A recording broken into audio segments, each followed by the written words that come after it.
Hello guys, welcome back to Jo and Jo family.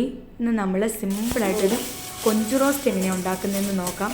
അതിന് നമ്മുടെ കൊഞ്ച് നന്നായിട്ട് കഴുകി വൃത്തിയാക്കി ഞാൻ മാറ്റി വെച്ചിട്ടുണ്ട്. മസാലകളെല്ലാം ചേർത്ത് അതിലോട്ട് സവോള, തക്കാളി, ഇഞ്ചി, വെളുത്തുള്ളി ചതച്ചത്, പച്ചമുളക് ഇത്രയും അരിഞ്ഞ് മാറ്റി വെക്കുക. അതിനുശേഷം നമ്മളൊരു പാൻ എടുത്തിട്ടുണ്ട്. പാൻ നന്നായി ചൂടായി വരുമ്പോൾ അതിലോട്ട് കുറച്ച് എണ്ണ ഒഴിച്ചു കൊടുത്തു. പിന്നെ നമ്മൾ വറക്കാൻ എടുത്ത് വെച്ചിരിക്കുന്ന കൊഞ്ച് അതിലോട്ട് ഇട്ട് കൊടുക്കുകയാണ്. ഇഞ്ചി വെളുത്തുള്ളി കൂടുതൽ ചേർത്ത് കൊടുത്താൽ നല്ല ടേസ്റ്റ് ആയിരിക്കും. ഞാൻ അതിന് മേളിൽ കുറച്ച് കറിവേപ്പിലയും കൂടി ഇട്ട് കൊടുത്തിട്ടുണ്ട്. പതുക്കെ വരണ്ട് മൊരിഞ്ഞ് വരുമ്പോൾ നമ്മൾ മറിച്ചിട്ട് കൊടുക്കുകയാണ്. അപ്പോൾ നല്ല സ്മെല്ലൊക്കെ വരുന്നുണ്ട്.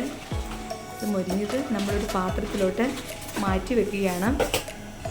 അതിനുശേഷം ഒരു പാൻ എടുത്തു. നമ്മൾ പാന് വെള്ളമൊക്കെ പറ്റി വരുമ്പോൾ നമ്മൾ അതിലോട്ട് കുറച്ച് എണ്ണ ചേർത്ത് കൊടുത്തു. കൂടെ കടുകും കൂടി ഇട്ട് കൊടുക്കുകയാണ്. ഒരു 3/4 ടേബിൾ സ്പൂൺ പെരിഞ്ചീരവും കൂടി അതിലോട്ട് നമ്മൾ ചേർത്ത് കൊടുത്തു. ശേഷം ഇഞ്ചി വെളുത്തുള്ളി ചതച്ച് വെച്ചത് ഇട്ട് കൊടുത്തിട്ടുണ്ട്. അതിൻ്റെ കൂടെ തന്നെ നമ്മൾ അരിഞ്ഞ് വെച്ചിരിക്കുന്ന പച്ചമുളകും കൂടി ചേർത്ത് കൊടുക്കുകയാണ്. ആ ഇഞ്ചി വെളുത്തുള്ളിയുടെയും പച്ചമുളകിൻ്റെയും ഒക്കെ പ്രത്യേക സ്മെല്ല് വരും. അതിൻ്റെ കൂടെ കുറച്ച് കറിവേപ്പിലയും കൂടി നമ്മൾ ചേർത്ത് കൊടുക്കുക. പിന്നീട് നമ്മൾ അരിഞ്ഞ് വെച്ചിരിക്കുന്ന സവോള അതിലോട്ട് ഇട്ട് കൊടുക്കുകയാണ്. സവോള വരലാൻ എളുപ്പത്തിന് ആവശ്യമായ ഉപ്പും കൂടി അതിലോട്ട് നമ്മൾ ചേർത്ത് കൊടുത്തു. എന്നിട്ട് നമ്മളത് ഇളക്കിക്കൊണ്ടിരിക്കുക.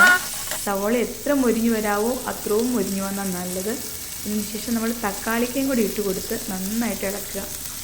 ഇളക്കി നല്ല ഒരു ബ്രൗൺ കളറൊക്കെ ആയി വരുമ്പോൾ നേരം വരെ നമ്മൾ വെയിറ്റ് ചെയ്യുക. അപ്പോൾ നമ്മുടെ സവോളയെല്ലാം നല്ല ബ്രൗൺ കളറായിട്ടുണ്ട്. അതിലോട്ട് നമ്മൾ 2 ടേബിൾ സ്പൂൺ കാശ്മീരി ചില്ലി പൗഡറാണ് ചേർത്ത് കൊടുക്കുന്നത്. കാശ്മീരി ചില്ലി പൗഡർ ഇട്ട് കൊടുത്താൽ നല്ല കളറൊക്കെ കിട്ടും. കൂടാതെ നമ്മൾ കുരുമുളക് പൊടിയൊക്കെ ചേർത്ത് കൊടുക്കുന്നുണ്ട്. അതുകൊണ്ട് കാശ്മീരിയും ചേർത്ത് കൊടുക്കുന്നത്. ഒരു 1/4 ടേബിൾ സ്പൂൺ മഞ്ഞൾപ്പൊടിയും കൂടി അതിലോട്ട് ചേർത്ത് കൊടുത്തു. അതിനുശേഷം നമ്മൾ ചേർത്ത് കൊടുക്കുന്നത് 1 ടേബിൾ സ്പൂൺ മല്ലിപ്പൊടിയാണ്. ഞാൻ 1 ടേബിൾ സ്പൂൺ മല്ലിപ്പൊടിയെ ചേർക്കുന്നുള്ളൂ. അതിനുശേഷം നമ്മൾ ഗരം മസാല ചേർത്ത് കൊടുക്കണം. ഞാനൊരു 3/4 ടേബിൾ സ്പൂൺ ഗരം മസാല എടുക്കുന്നുണ്ട്. അത് ഇതിലോട്ട് ചേർത്ത് കൊടുക്കുകയാണ്. അതിനുശേഷം നമ്മുടെ കുറച്ച് കുരുമുളക് ഞാൻ ക്രഷ് ചെയ്ത് വെച്ചിട്ടുണ്ട്. അതും കൂടി അതിലോട്ട് ചേർത്ത് കൊടുക്കുന്നുണ്ട്. അതിനുശേഷം നമ്മുടെ മസാലയുടെ എല്ലാം ഇട്ട് നമ്മൾ നന്നായിട്ടൊന്ന് ഇളക്കുകയാണ്. പൊടിയുടെ പച്ചമണം മാറുന്നേരം വരെ നമ്മൾ ഇളക്കിക്കൊണ്ടിരിക്കണം. ഏകദേശം പൊടിയുടെ പച്ചമണമൊക്കെ മാറി വരുന്നുണ്ട്. നല്ല കളറൊക്കെ മാറി വരുന്നത് നിങ്ങൾക്ക് കണ്ടാൽ തന്നെ മനസ്സിലാവും. അതിനുശേഷം കുറച്ച് വെള്ളം തിളപ്പിച്ച് വെച്ചിട്ടുണ്ടായിരുന്നു. അത് ഇതിലോട്ട് നമ്മൾ ചേർത്ത് കൊടുക്കുകയാണ്. നമ്മൾ ആ മസാല അതിൽ കിടന്ന് തിളയ്ക്കുന്നേരം വരെ നോക്കാൻ വെയിറ്റ് ചെയ്യുക. നന്നായിട്ട് ചെറുതായിട്ട് ഇപ്പോൾ തിളച്ച് വരുന്നുണ്ട്. നന്നായിട്ട് തിളച്ച് വരുമ്പോൾ കുറച്ച് ഉപ്പിൻ്റെ കുറവുണ്ടോ എന്ന് നോക്കി നമ്മൾ ഉപ്പും കൂടി ചേർത്ത് കൊടുക്കുക. നമ്മുടെ മസാലക്കൂട്ടെല്ലാം കിടന്ന് നന്നായിട്ട് തിളയ്ക്കുന്നത് നിങ്ങൾക്ക് കാണാം. നന്നായിട്ട് തിളച്ച് വെള്ളമൊക്കെ ചെറുതായി പറ്റി വന്നിട്ടുണ്ട്. അതിലോട്ട് നമ്മൾ ചെമ്മീൻ റോസ്റ്റ് ഇട്ട് കൊടുത്തു. എന്നിട്ട് നന്നായിട്ട് ഇളക്കി കുഴമ്പ് പരുവത്തിനായി വന്നപ്പോൾ നമ്മൾ അതിലോട്ട് കുറച്ച് കുരുമുളക് ക്രഷ് ചെയ്തത് മേളിൽക്കൂടെ ചിതറി കൊടുക്കുകയാണ്.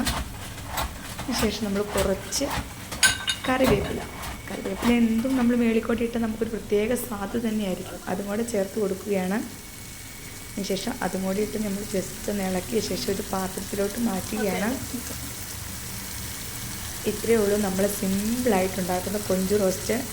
ആർക്കും വീട്ടിലിരുന്ന് ഉണ്ടാക്കാൻ പറ്റുന്ന ഒരു കറിയാണിത്. നിങ്ങൾക്ക് എൻ്റെ വീഡിയോ ഇഷ്ടമായെങ്കിൽ ഷെയർ ചെയ്യുക, ലൈക്ക് ചെയ്യുക, സബ്സ്ക്രൈബ് ചെയ്യുക. ബൈ.